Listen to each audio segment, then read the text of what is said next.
شکاری ایک کسان کا پیچھا کر رہا تھا، جبکہ سانپ بھاگتا بھاگتا اپنی جان بچانے کے لیے جنگل کے اندر گھس گیا۔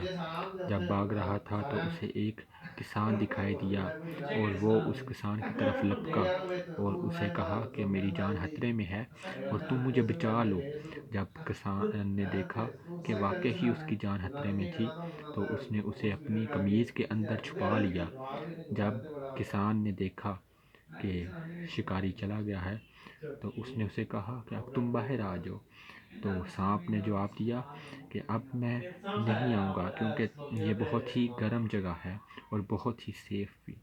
اسی لیے جب کسان اپنے گھر کی طرف لوٹ چلا تو جاتے جاتے بنگلہ اسے دکھائی دیا اور وہ بنگلہ نیچے آیا، اور اس نے جب سانپ کی سونگنے کی آواز سنی تو اس نے اس سے باہر نکالنے کو کہا، جبکہ سانپ نہ نکلا اور بنگلے نے اس پر حملہ کر دیا۔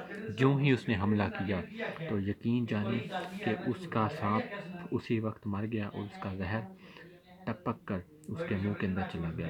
کسان کی جان خطرے میں پڑ گئی، اور جب کسان کی جان خطرے میں پڑی تو کسان بہت پریشان ہو گیا۔ تبھی بنگلے نے جواب دیا کہ اس کا حل ہے، یہ حل یہ ہے کہ تم 2 بنگلے کھاؤ اور اس سے تمہارا زہر ختم ہو جائے گا۔ اسی وقت کسان نے بنگلے کو پکڑا اور اپنے گھر کی طرف چل پڑا۔ گھر پہنچا تو بیوی کو کہا کہ آج میں بنگلہ پکاؤں گا۔ تو بیوی نے پوچھا تم ایسا کیوں کر رہے ہو؟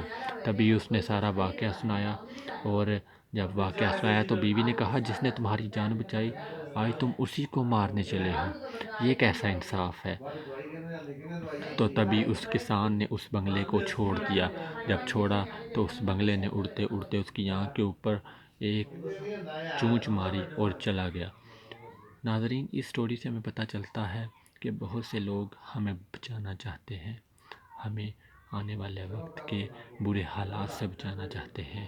ناظرین، ہمیں ایسے لوگوں کو مارنا نہیں چاہیے بلکہ اپنے ساتھ رکھنا چاہیے، ان کا ساتھ دینا چاہیے۔ شکریہ۔